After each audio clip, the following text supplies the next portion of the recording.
Señoras y señores, happy game day to all. Welcome on in, everyone, to today's citywide special. It is Thursday, September 14th. And, of course, if you guys can't tell, it's game day.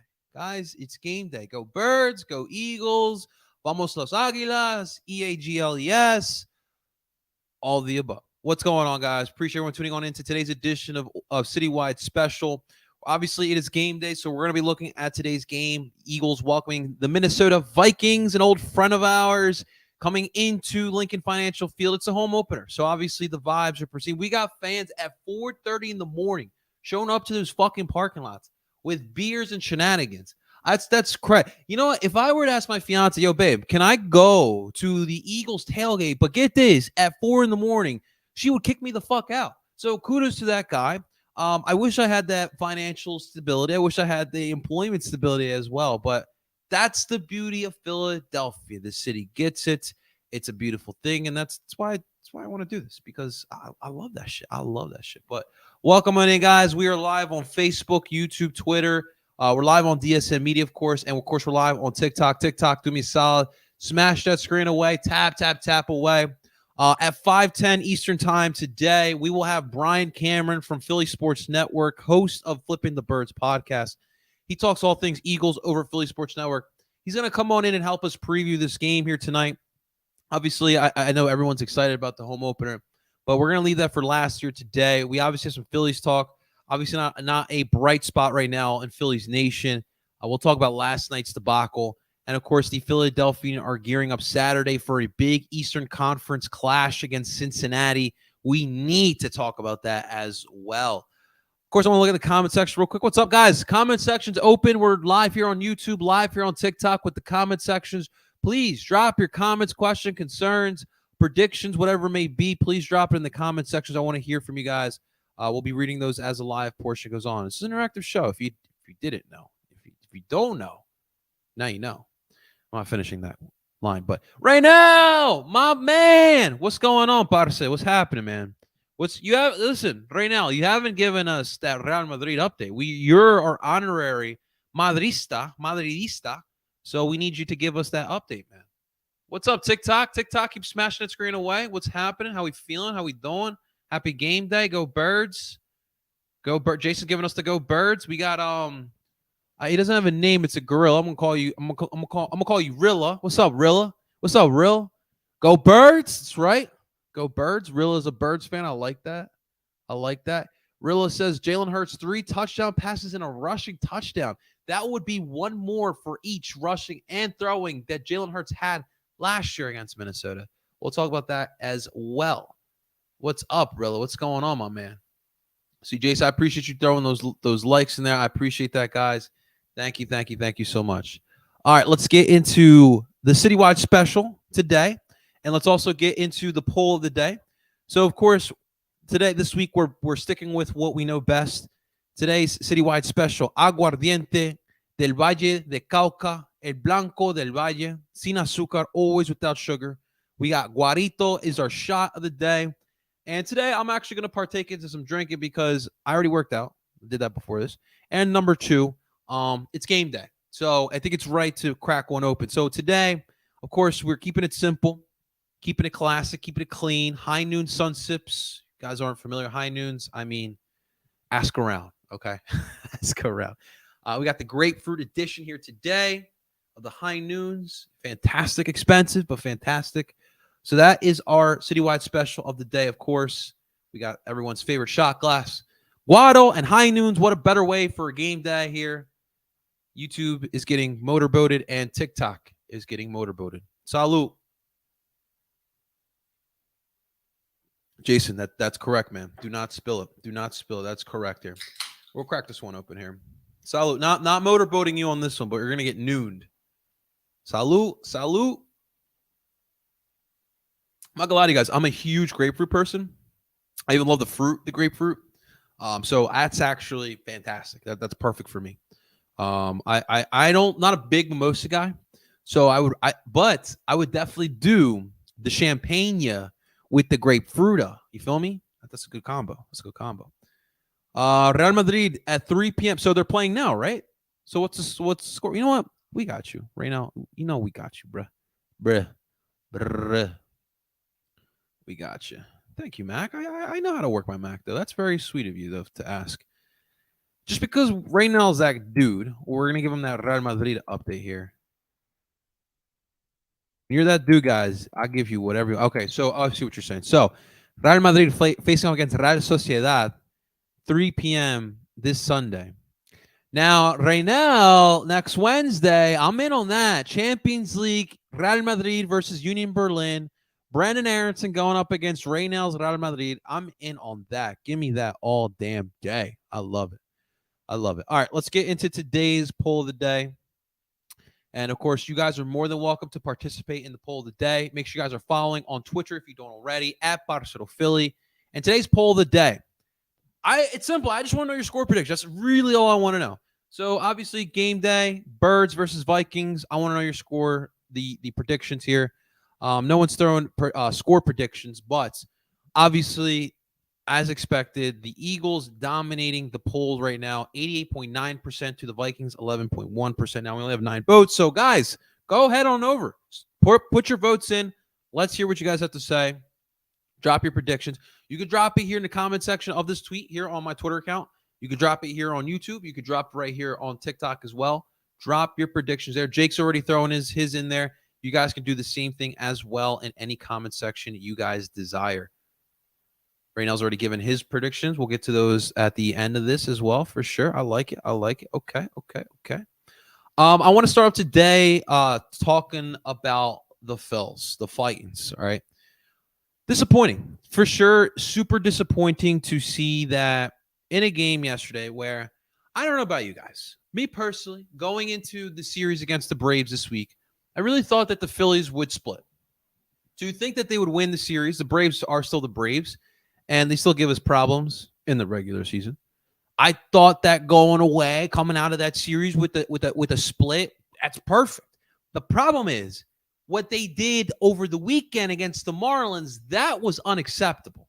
Okay, and Dennis, you're 100% right. The bullpen, you know what? It's not even just that. Dennis, I'm sorry. Dennis, not even just that. This team in general cannot get on the same page. You have 1 week, or let's just put it in series. You have one series where the bats are the problem. Like overall, the bats were much more clutch throughout this series. Obviously, it's hard to kind of argue that when you lost a series 3-1. But it's the bats one series. It's the starting pitching another series. It's the bullpen the other series. These guys can't get all on the same page, and that's the problem.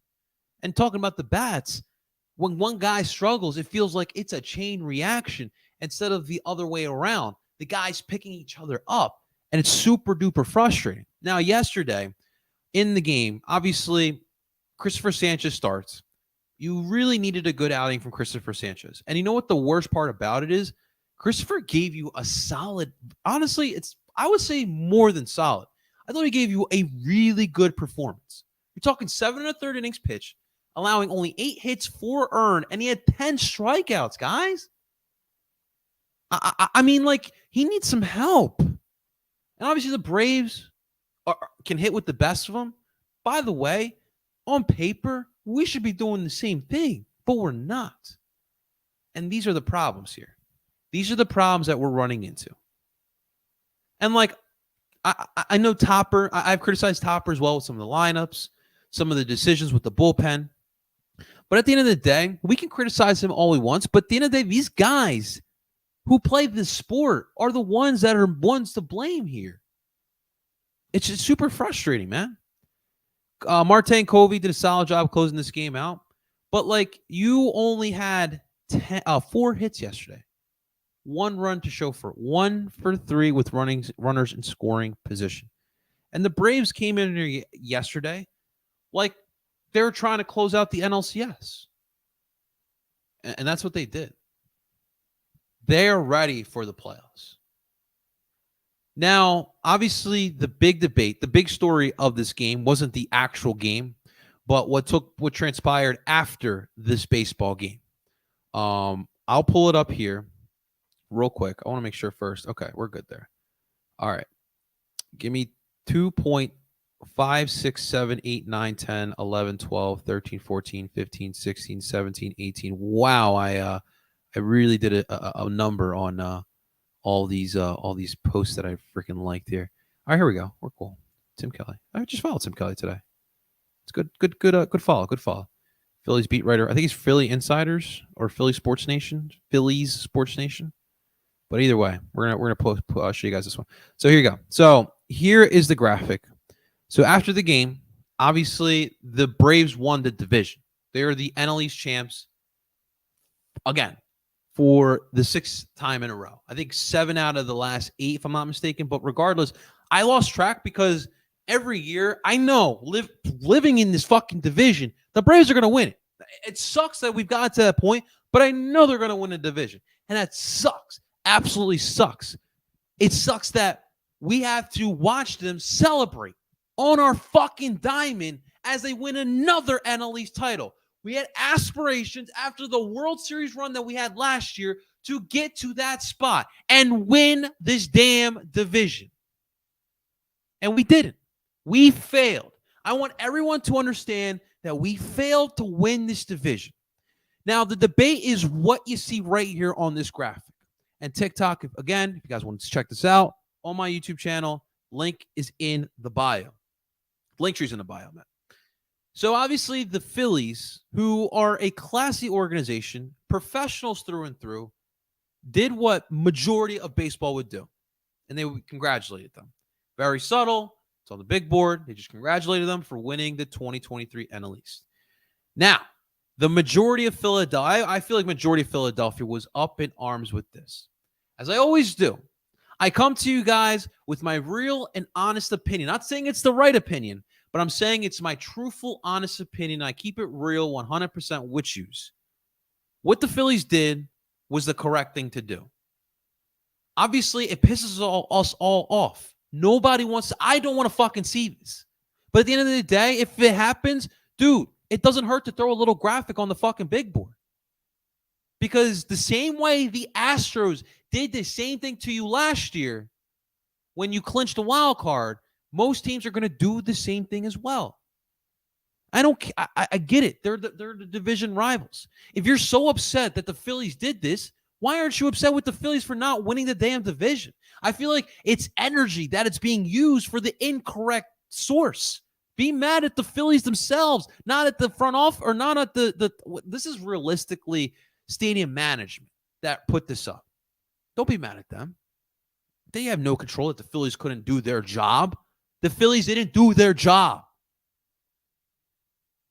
So what better way to push these guys in the seat? You guys are sitting here telling me that Bryce and Trey Turner and Kyle Schwarber and Nick Castellanos are sitting there in that dugout and watching that fucking big board and thinking like, oh, okay, cool.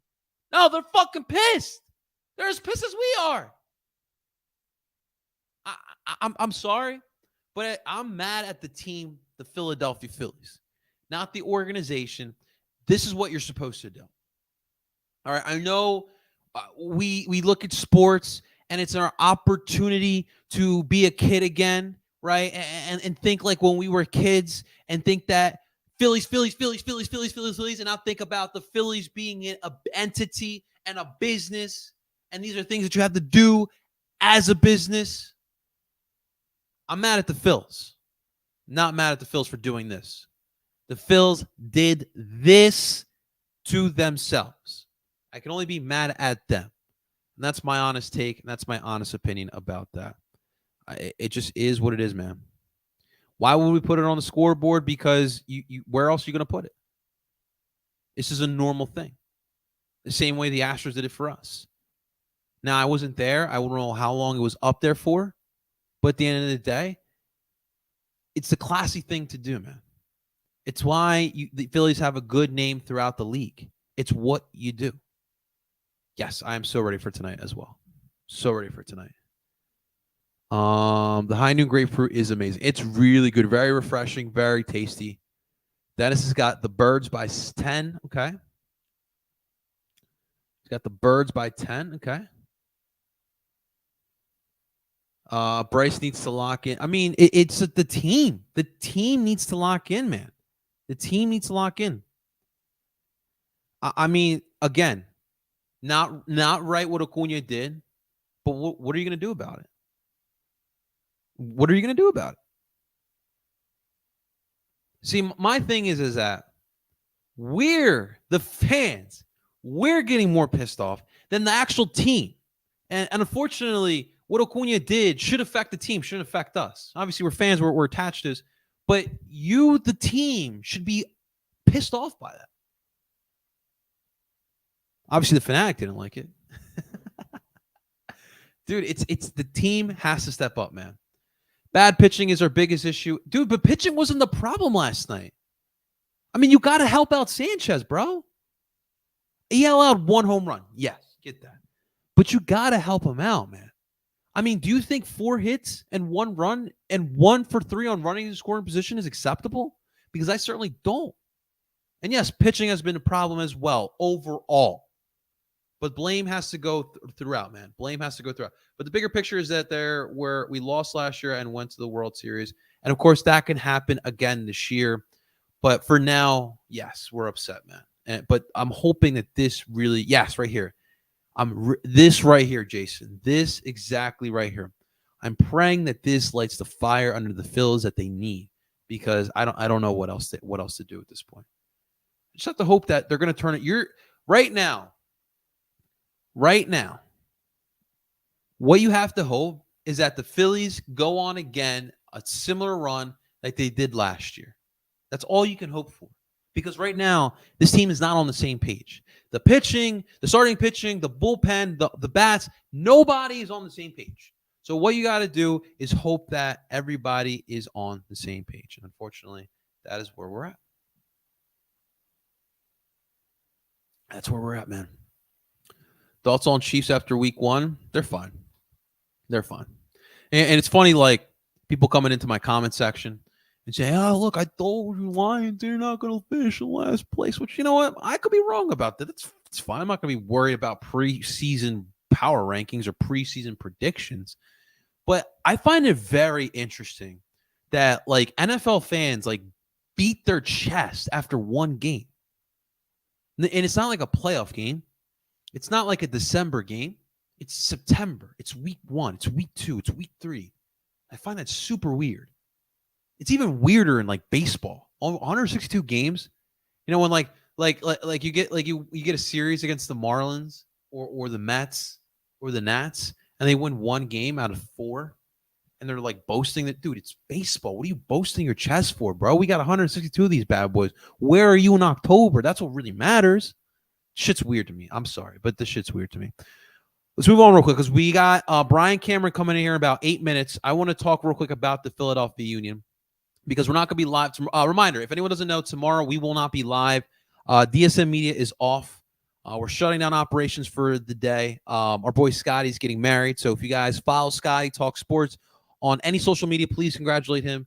Him and his beautiful fiance are finally getting married tomorrow. So make sure you guys show some love to our boy Scotty. But yes, no content tomorrow. So real quick, I want to talk about Saturday's matchup against Cincinnati. Now, we talked yesterday about the presser with Jim Curtin. Very good news, I would say.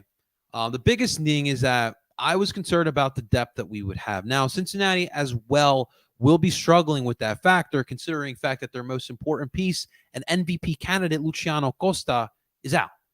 Yellow card accumulation, so he will not be available for Cincinnati. That's humongous. I can't even explain how big that will be here for the Philadelphia Union, because the fact of the matter is, in the attack for FC Cincinnati, it really goes through Luciano Costa. There's a reason why he's in the running for MVP this year. So not having him on the pitch is super big for the Philadelphia Union, but it's still a pretty dangerous team. They should still be intact, especially like in that back seven. So pretty much Cincinnati runs this 3-5-2. 3-5-2 or 3-4-1-2, however you want to call it. But pretty much Lucho is that creative guy. It's very, very similar to what the Union kind of run here. Honestly, it's very identical to what the Union run. It's so ironic, man. Whether it be the damn diamond or the damn three-man in the back, Cincinnati literally is just doing identical to what Philly's doing. Although Cincinnati's spending a little bit more money, and now they're getting more money than us on sales after that Brenner one. Vasquez, I think Vasquez is gone in the winter as well. But regardless, it's still a dangerous team. And I don't want to overlook Cincinnati without Acosta, because Vasquez should still be starting. Their replacement for Brenner, Aaron Bupenza, he's still trying to find his grounding, and he's coming back from international break with Gabon in Africa and the AFCON. So he probably will start. We will see. They still have Dominic Badji, which is crazy. Oh, Dominic Badji, talk about MLS lifers, MLS journeyman. That's journeyman through and through. So he's on Cincinnati. He should be an option there for Cincy. Sergio Santos is still available for Cincinnati, but if you are a Union fan and you've been around this team for a while, you know probably not best to start Sergio Santos considering his injury history. But like I said, back in the back seven, it's still pretty dangerous it's still pretty good for Cincinnati. Mosquera should be back for Cincy. Miazga and Hagelin, that's really been the main three in the back, and they've been doing a good job of holding things down for Cincy back there. Obviously, we have the better back line, but it's still really good. Mosquera, I'm familiar a little bit with Mosquera's game. We saw him actually earlier this year in TQL. He's very technical, very good with the ball at his feet. Miazga, obviously, former U.S. men's national team, international player. Hasn't really gotten called up, which is interesting. But he's still a really solid player, and they spent a lot of money on Miazga. And Hagelin is just solid. All right, he's solid. Celentano has been the goalkeeper here for Cincinnati, and they're coming off of a loss against Orlando. It's an upset loss. It was the first loss in a while. First loss in TQL this year, if I'm not mistaken, as well, which is huge because you were talking about Subaru Park, and that's actually going to be a factor for the match here upcoming on Saturday. The fact that the Union will be at home, but Cincinnati is pretty dominant as well at their home at TQL. So it's going to be interesting to see if if Cincinnati can come into Philly and try to steal some points, even without Luciano Acosta. But realistically, with the Philadelphia Union, I really feel like they can get the win. Cincinnati have never been in this spot. We're talking about a club that's been around in the MLS since 2019. They haven't had success in the MLS since last year. And all of a sudden, now they're the big boys. All right? They're the big guns. You know, they're first place in the Supporter Shield race. They're first in the East. They're pretty comfortably in first right now. So right now they have 57 points. New England's right behind them with 40, and it's really not right behind. It's 9 points behind Cincy, with 9 points. They have 48 points. Orlando has 46, and Orlando has 47. We have 46. It's ironic because Columbus is 45. So you guys can tell within that top five, and you could throw Orlando in there as well, who have 42. Those top six really can go either way. So for Cincinnati, it's important to get a result here this weekend, because they want to stay comfortably in that top spot. You want that top spot. You want that home field advantage throughout the playoffs, especially Cincinnati's proven that they have a home field advantage at TQL. So it should be interesting. But the health, being able to have Gazdag, Bueno back here for tomorrow. The Flock news was big because we were talking potentially not having him for the rest of the regular season and the playoffs up for grabs. But after a second opinion, it seems like he could be back in 3 weeks, less than a month. It seems shorter. That's big. Having some depth in midfield. Obviously, we've had some injuries, some suspensions. That depth in the midfield took a little bit of a hit. Ali Bedoya, speaking of yellow card accumulation, will not be playing tomorrow. That's veteran leadership. But still, I think that for tomorrow, I think that they go back to the 4-4-2 diamond, especially with the fact that Cincinnati likes to run the 3-5-2. I want to try to exploit that back line. And I love having those two forward to kind of exploit those spaces in between those center backs. And then having Gazdag doing Gazdag things. That's what I want to see. Kai Wagner, don't forget, is coming off of a 3-assist match against the Red Bull. Can he continue that? I don't know what Jim's thinking about the other side. I personally would go with Harriel because Cincinnati has some solid wingbacks. My boy Santi Arias, who unfortunately didn't get any playing time with Colombia, which is another frustration of mine. Dude, that was first. Just time out. 2 seconds. What the fuck happened in Chile? Dude, we look so inept. It was like watching it was like watching Cincinnati like 2020 or 2019, man. That was bad. But they have some quality fullbacks here in Cincy. And so, although I did hear, I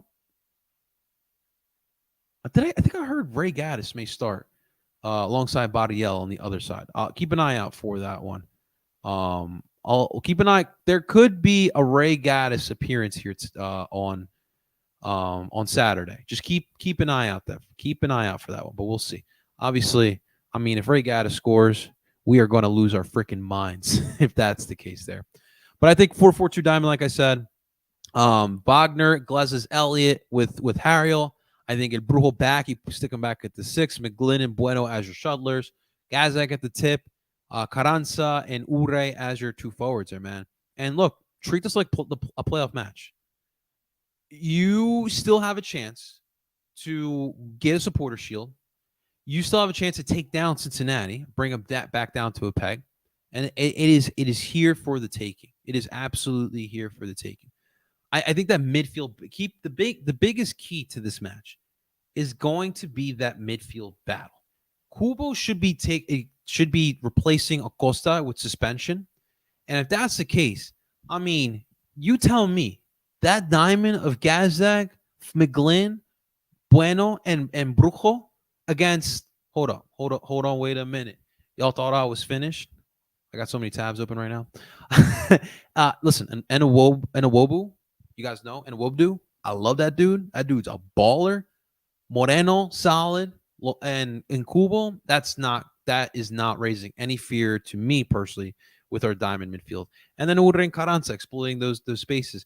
Yo, for Carranza, real quick, for Carranza, the board is set for Carranza.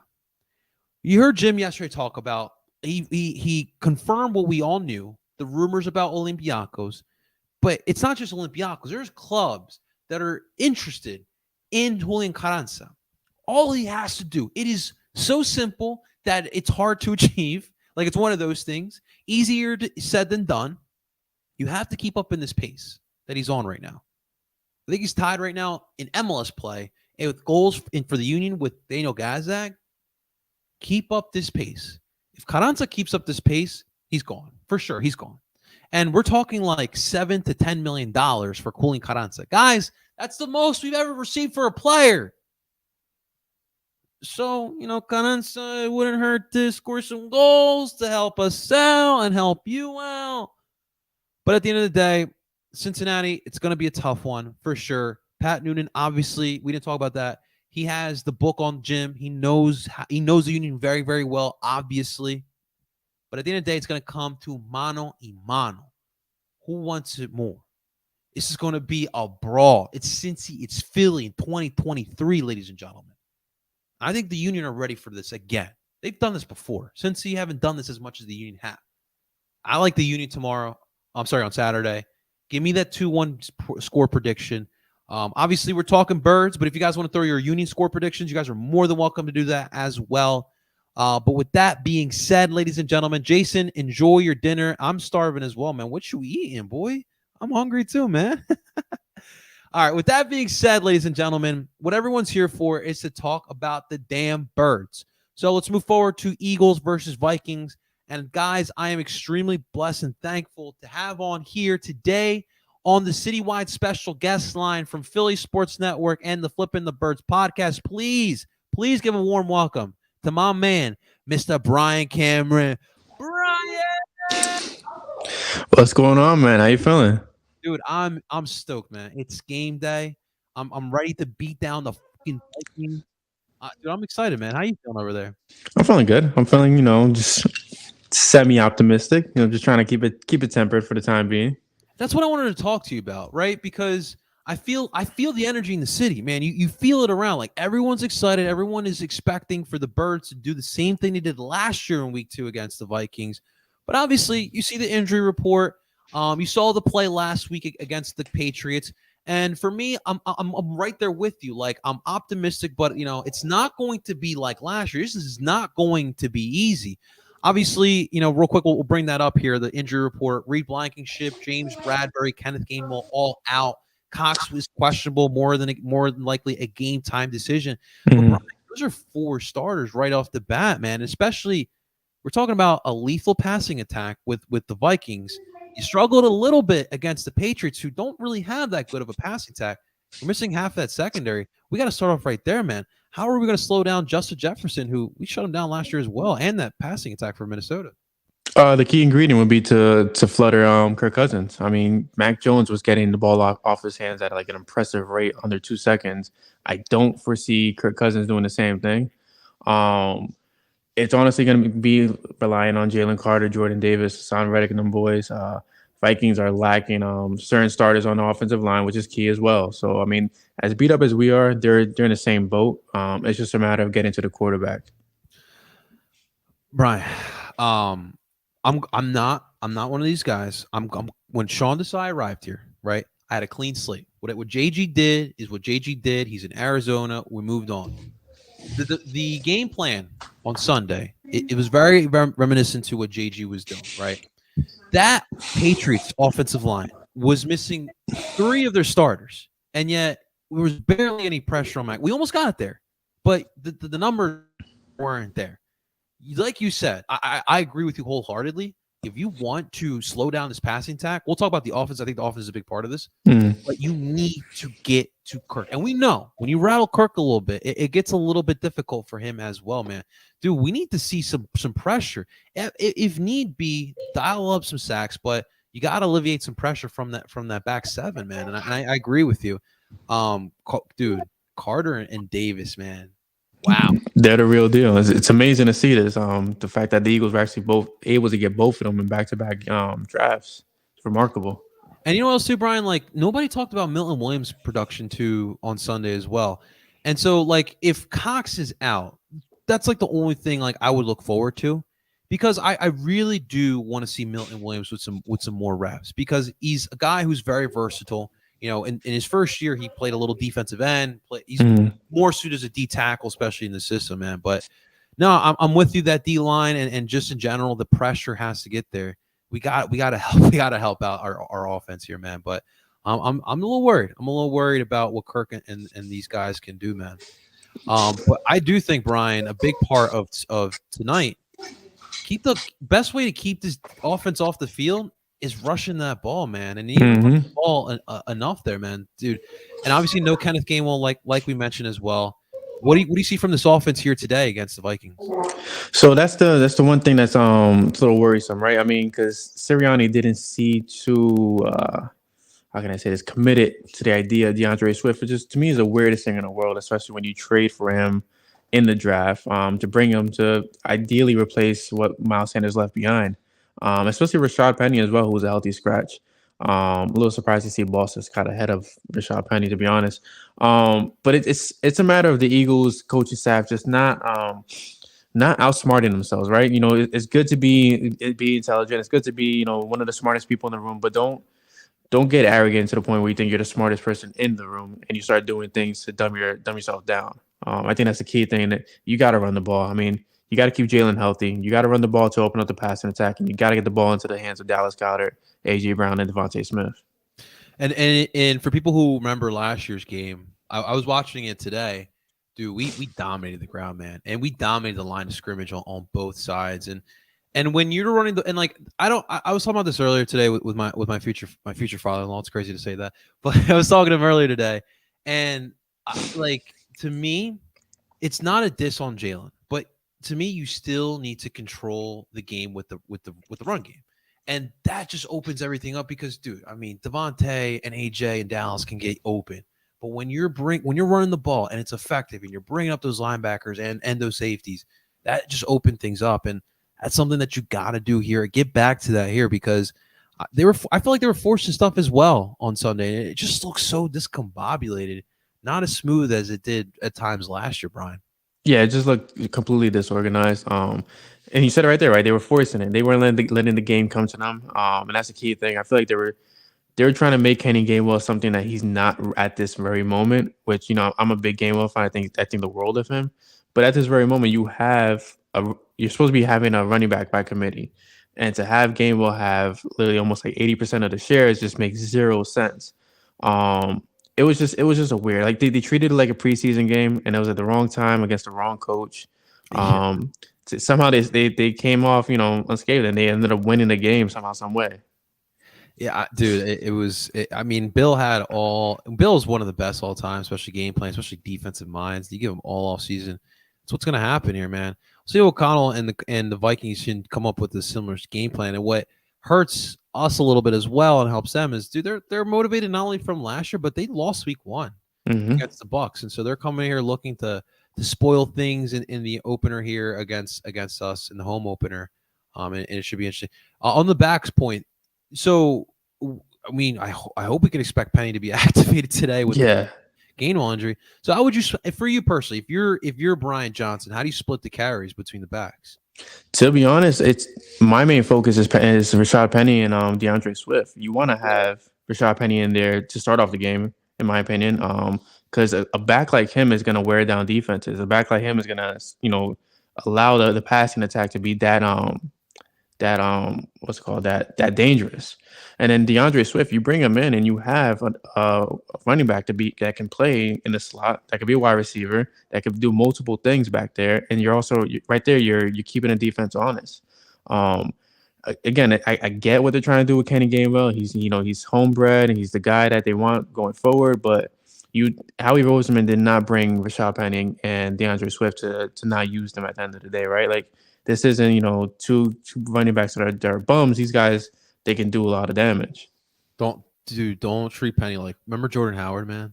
Yeah, like, I mean, it reminds me of LeGarrette Blount a little bit, because Yeah. remember, they weren't using LeGarrette a lot. Like, they were giving him minimal carries at first, and then I know where they started using him a lot more. Then we got Jay Ajayi, and then Jay Ajayi wasn't getting a lot of carries. It's growing pains, right? At the end of the day, but this is why you play preseason football. This is why you put your starters in for 1 or 2 drives, and the Eagles shot themselves in the foot this season by not doing that. Yeah, that was interesting by Sirianni, kind of bringing himself back to that. So, what do you expect next year for the preseason? You think that he will finally bring him out for more than one series? Yeah, you have to. I mean, it's the only way you can knock off Russ. And last year it worked in their benefit, right? Because they had the consistency of personnel. You had Miles Sanders coming back. You know where you had it. Yeah. You had all the regular guys you had a season prior. This year you have a lot of different ingredients in offense, and to not try it out against in actual game time is, to me, it's a little foolish. Who on offense do you think is going to have that big game here for the Birds? It's going to be Dallas Goedert. They're going to force it to him. And it's going to, one thing about Goddard is, like, even if you are forcing it to him, the guy knows how to get open, and he knows how to get yak. Like, his yards at the carry are phenomenal for a tight end. Yeah, I agree, man. Let's throw a little tight end screen too. I haven't seen exactly. That's the sauce right there. That's the spice. Yeah, especially when you got those linemen that can get out there and block, dude. Dude, Jurgens' athletic ability, man. I saw that on full display on Sunday, man. It's phenomenal, and it kind of threw me off with the run game because I feel like and forget correct me if I'm wrong, but the run game just felt very vanilla.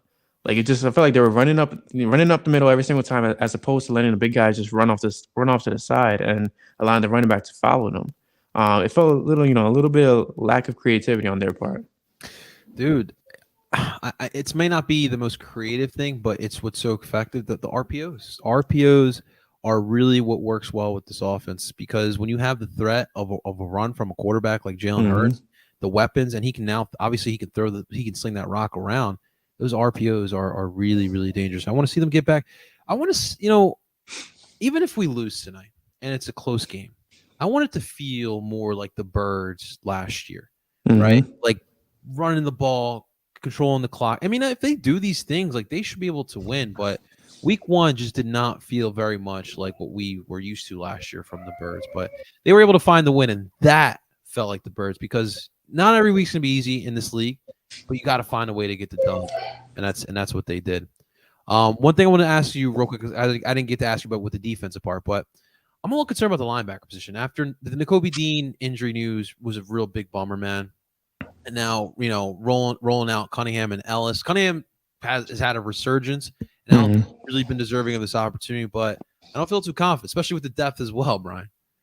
Yeah, it's a little bit of a sore subject, right? Because this has been something that's been repetitive over the last couple of seasons, where they just don't invest in linebackers, and to not invest in the depth, because they went heavy on the defensive line.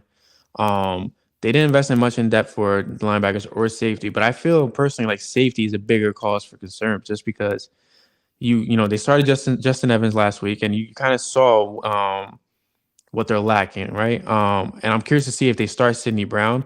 With the linebacker position, I'm not too concerned, because they did have Terrell Edmonds down there a lot in the box. So I would expect to see a heavy dose of him down there, which means we should get a heavy dose of the rookie, Sidney Brown, up top. Imagine Sidney Brown just like lays out Justin Jefferson. Oh my! I'm itching for it. It's just like a welcome to the NFL moment. Like, what better way to do that? At the link, home opener, you lay out Justin Jefferson. It's an incomplete pass, and you just make your mark. Like, that's my big. That was actually one of my bold predictions on for the Eagles today. It's Sidney Brown making his mark, letting the world know, like, hey, like, I'm here, kind of thing. Dude, the Lincoln Financial Field is going to have the biggest earthquake Billy's ever seen, man, if that happens. Oh, man, that'll be phenomenal. truly be phenomenal. If the Vikings win tonight, what's the reason why? Poor game planning, honestly. I think that's the key thing. I mean, what I liked from the defense was the defensive line rotation. You saw a lot of Milton Williams, Jalen Carter, and Jordan Davis on the field together at the same time. They got a little creative on the defensive side, which I liked a lot. But I feel like it's mostly going to ride on the offense. Like, if we're going to see the Vikings put up big numbers, you gotta fire back. You gotta let Jalen Hurts loose. He didn't look loose at all on Sunday. He looked very reserved. Like, he just wasn't allowed to do what he wanted to do. Like, he was being too cautious. You gotta loosen up. You just gotta be yourself. Injuries are part of the game. It is what it is. Yeah, you got a big contract, but we're not gonna, Philadelphia's not gonna turn this back on Jalen Hurts, of all people. Yeah, especially after last year, man. He really set himself well here in this city, man. Yeah, I agree. You have any fantasy players tonight? I actually have Jalen and AJ. Okay. They're in my dynasty league. And it came out kind of flat week one, so they kind of shot me in the foot. But yeah, I mean, if they could get going today, that'll be beautiful. At least like 2 touchdowns apiece. Yeah. Right, for sure. Let's get that score prediction, Brian. It's Thursday night football, Birds and Vikings. Eagles fans love clowning the Vikings fan. I'm excited for the atmosphere more than anything, man. It's gonna be fun. It's gonna be a good time. I mean, they had this whole thing going on where you have to like turn on the app as soon as you sit down at 8:00 or something to match the lights. Yeah, I don't know if you saw that going around. Okay. I know what you're talking about. I haven't heard about that, but okay, that should be fun, man. But what's that score prediction? What do you think's gonna happen tonight? I'm going with it's going to be Birds 35, Vikings 28. I think the Eagles actually do slip out with a win. I think they get creative on offense because they don't want to, like, it's weird in the NFL, right? It's not like baseball where if you lose one game, you're okay. Like, you have 161 more. No, if you lose one game in football, you still have about, not too many to go. So you have to be very cautious. I think they show up tonight. The defense has a feasting on Kirk Cousins. And I also think that that Jalen Hurts actually just puts his foot in the ground and says, I'm here.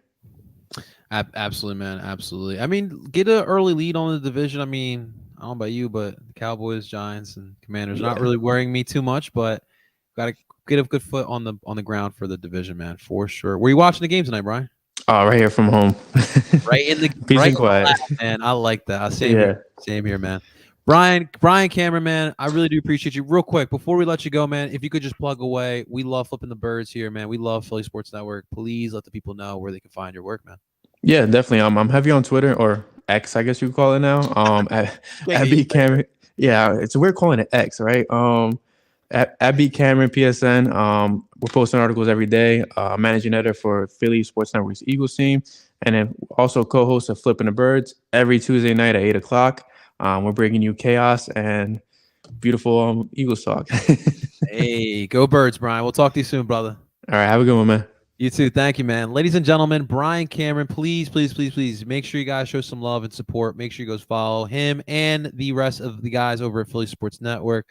They're doing a great job as well. But I mean, look, let's just be blank. Let's just be honest here. Tonight's not gonna be easy. I really don't see a way that this will be easy. The pieces they are missing are big. I do feel like you can do yourself a favor, and that's really on offense. You got to run the ball tonight. The fact of the matter is, you have to run the ball. You run the ball, you gain those yards, you bring up those linebackers, you bring up those safeties, you have those guys respect the crap out of it. That's why you were so successful last year. That's why this was one of the best offenses last year, because teams were forced to respect the run game of the Birds. And when you have weapons like A.J. Brown and Dallas Goedert, Devontae Smith, you don't have to game plan. Those guys will find a way to get open. Like everyone was like, what's the game plan? Dude, Steichen's game plan last year wasn't that difficult. Obviously, the execution part is tough, and that's what they did last year. But, dude, it's not that complicated. You have one of the best lines, one of the best rushing attacks. And, yes, you have one of the best passing attacks. But, dude, do it a favor. Do it a favor. And, I mean, if it does become a shootout, I don't know if the Eagles can outlast them. Vikings defense is solid. I don't know if the Eagles defense can keep up though with what they've been missing, especially in that second. I mean, there was question marks on this defense before the season even started. Now we're dealing with injuries. I don't know how easy it's going to be, but I do think the Eagles will win. I don't think that it'll be as E-Money is giving us Vikings 3, Eagles 57, and I love the optimism that Eagles fans are giving. But in the reality of the situation, I think he's going to be possibly like a 4-point win here for the Birds. I could see like a 27-23 victory here for the Eagles. And I think that the Eagles will be able to, if they can control the clock, that'd be great. And by the way, if anyone is wondering, if you have no plans tonight, we will be live again for Wednesday night watch along. Obviously, it's Thursday night, but that's because we wanted to do it for the Birds. So we'll be live. Game's supposed to start at 8:15, so we'll go live at 8. Hopefully they don't take too long with the kickoff, but obviously we will be live for that. And of course, hopefully they run the ball enough. Hopefully both teams runs the ball enough so that kills the clock. And we're not here till 1 o'clock in the morning because your boy gotta wake the fuck up tomorrow morning, man. Yes, Vikings on primetime football. Although I think if I remember correctly, Kirk does do well on Thursday. It's Monday night where he does, and Sunday night where he does bad. I'd have to double check, but I'm sorry to say I'm a huge Philly fan, but I'm assuming you're talking about the Phillies. Dude, I get that, man. I completely get that. We just have to hope that the Phillies find a way to turn it on like they did last year. Everything just clicked, and it really started with that St. Louis series in the playoffs. That wasn't a series. That was just one game. But, dude, that gave the Phillies the confidence they needed to go on to the run that they did, man. Beating the Braves, shellacking the Padres. That was fun, man. We'll see, man. Right now, let's talk some Flyers. You want to talk Flyers? I did see something today about the Flyers. So there is camps going on right now in Voorhees, development camps, if I'm not mistaken. Ian, if you're around still, you definitely please give us an update here. I know Ian is more on top of the Flyers than I am, at least until the season starts.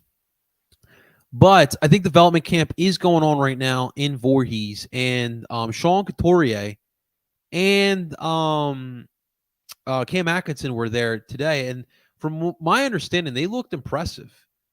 So that's really good to hear that those guys look impressive, especially because like Sean, the concern is real just because of his future in the league. He's had back surgeries, back procedures. That's not good news when you're an older player in the league. So I'm really hoping that he bounces back just for his career in general. I do feel like if Sean comes back, and I guess you can go with Cam as well. If Sean and Cam come back and they're tearing it up in the first half of the season, that like they for sure can. I mean, those are some key trade assets come deadline time. So we'll see how those guys hold up for the season. Ooh, this is fun. Oh, here we go. Flyers fan. Okay, change it up. I like it. Let's follow Mayor Media. Make sure you guys follow Mayor Media. I like that. I guess he was at practice today. TK, Coots, and Tippett on a line? Oh, man. Cover your ears, kids. That got me horny. Fuck. TK, Coots, and Tippett? Yes, please. Please. I love that. I love that. And dude, this is why we love Ian, man. It's never easy. They've got the leadership factor. Yes, they do. Oh, okay. Oh, I thought he was good on Thursday Night Football. I thought I heard that, but for sure. Okay. Hey, listen, I never get worried about Kirk Cousins. Richie is the Flyers hockey fame. Yeah, rookie camp. Yeah, rookie camp. So I did see Mark. Yeah, but so if it's rookie camp, why are there vets there? Like I saw Mark Stahl there as well. So it's interesting. Sorry, TikTok. I know I've been ignoring you. That's my fault, guys. I apologize.